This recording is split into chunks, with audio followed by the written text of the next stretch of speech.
খাবার টেবিলে আমার প্রতিদিন ভর্তা না থাকলে একটুও চলে না। যারা আমার মতো ভর্তা প্রেমিক আছেন তাদের জন্য আজকে খুবই মজাদার আরও একটা ভর্তা রেসিপি নিয়ে হাজির হয়ে গেলাম। সবাইকে আসসালামু আলাইকুম, কেমন আছেন সবাই? আশা করছি যে যেখান থেকে বসে আজকের ভিডিওটি দেখছেন সবাই অনেক ভালো আছেন। আলহামদুলিল্লাহ আমিও অনেক ভালো আছি।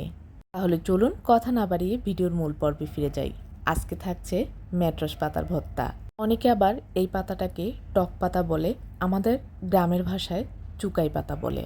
যারা আমার ভিডিওটি দেখছেন আপনাদের নিজ নিজ এলাকায় এই পাতাটাকে কী পাতা বলে অবশ্যই লিখে জানাবেন। আমি ডাটা থেকে সবগুলো পাতা আলাদা করে নিয়েছি। এখন আমি পাতাগুলোকে ভালোভাবে ধুয়ে নিব। ছোটোবেলায় দেখতাম আম্মা এই পাতা দিয়ে ছোট মাছ দিয়ে টক রান্না করে খাওয়াতো। এছাড়াও এই পাতা দিয়ে ভর্তা তৈরি করলে প্লেটের ভাত নিমেষেই শেষ হয়ে যাবে। যারা ভর্তা পছন্দ করেন তারা একবার হলেও এই ভর্তাটা ট্রাই করবেন। আর যারা খেয়েছেন তারা তো অবশ্যই বুঝতে পেরেছেন। আমি চুলার জাল লো মিডিয়াম হিটে রেখে একটা প্যান বসিয়ে দিয়ে তাতে পরিমাণ মতো লবণ এবং হাফ চামচ পরিমাণ হলুদ দিয়ে ছোটো মাছগুলো দিয়ে দিচ্ছি। ছোটো মাছের পরিবর্তে আপনারা এখানে যে কোনো ধরনের মাছ ব্যবহার করতে পারেন। আমি একটু বাদামি কালার করে মাছগুলোকে ফ্রাই করে নেব। আমার মাছগুলো ভাজা হয়ে গিয়েছে, আপনারা দেখতেই পাচ্ছেন অনেক সুন্দর একটা কালার এসেছে এবং ভাজাটাও পরিপূর্ণভাবে হয়ে গিয়েছে। মাছগুলো তুলে আমি একটা সাইডে রেখে মাছ ভাজা প্যানেই আমি 1 চামচ পরিমাণ তেল দিয়ে 2টা বড় সাইজের রসুন খোসা ছাড়িয়ে দিয়ে দিলাম। পরিমাণ মতো কাঁচামরিচ দিয়েছি, আপনারা চাইলে এখানে শুকনো মরিচও ব্যবহার করতে পারেন। 1 কাপ পরিমাণ পেঁয়াজ কুচি দিয়েছি। এখন আমি এই সকল উপাদানকে হালকা ব্রাউন করে ভেজে নিব। আমার পেঁয়াজ রসুন এবং মরিচের মিশ্রণটা ভাজা হয়ে গিয়েছে, এখন আমি এগুলোকে তুলে নিচ্ছি। তো ভিউয়ার্স, আজকের আমার এই রেসিপিটি যদি আপনাদের ভালো লাগে, যারা ফেসবুক পেজ থেকে দেখছেন প্লিজ আমার পেজটি লাইক ও ফলো দিয়ে কমেন্টস করে জানাতে ভুলবেন না কেমন হয়েছে। আর যারা ইউটিউব চ্যানেল থেকে দেখছেন প্লিজ আমার চ্যানেলটি সাবস্ক্রাইব করে পাশে থাকা বেল আইকনটি ক্লিক করে রাখবেন এমন আরও সহজ সহজ রেসিপি পাওয়ার জন্য। আমি পেঁয়াজ রসুন এবং মরিচের মিশ্রণটা উঠিয়ে এখন পাতাগুলোকে ভালোভাবে সেদ্ধ করে নিব।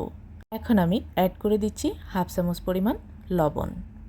যেহেতু পাতাটা একটু টক তাই লবণের পরিমাণটা একটু বেশি লাগবে। পাতাটা প্রায় সিদ্ধ হয়ে গিয়েছে আর পাতা থেকে অনেকটুকু পানি উঠেছে। এখন আমি এতে অ্যাড করে দিচ্ছি পরিমাণ মতো ধনিয়া পাতা।